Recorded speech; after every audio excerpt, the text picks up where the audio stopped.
Ils étaient en train de travailler, ils finissent alignés les uns à côté des autres, puis enchaînés aux mains et aux pieds comme les pires criminels.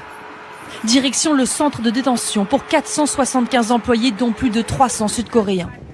ICE, la police de l'immigration mandatée par Donald Trump, se targue d'avoir réalisé la plus grande descente de son histoire. On est vraiment en Amérique, j'ai jamais vu ça. Quelques heures plus tôt, avec des hélicoptères et des dizaines de véhicules, ICE et le FBI débarquent en force en Géorgie, sur le site industriel du groupe automobile sud-coréen Hyundai. On veut que toute l'activité sur le site cesse immédiatement. C'est la panique. Plusieurs salariés tentent de s'enfuir, de se cacher dans les entrepôts. Certains finissent même dans l'eau avant d'être finalement appréhendés. Tous doivent présenter leurs papiers. Beaucoup d'entre eux avaient un visa temporaire qui avait expiré. Mais ces images et surtout les méthodes employées choquent en Corée du Sud et font les gros titres. Certains médias parlent de trahison de leur allié américain historique. Le gouvernement demande des explications. Il y avait une demande d'investissement à grande échelle aux États-Unis et nous y avons répondu. On avait été clair sur le fait que la délivrance de visas était une priorité.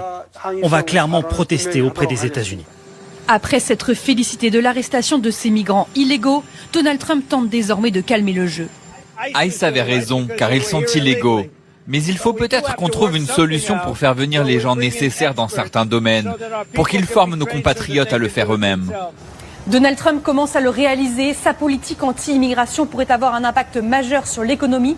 Fin 2025, pour la première fois de leur histoire, les États-Unis pourraient avoir un solde démographique négatif.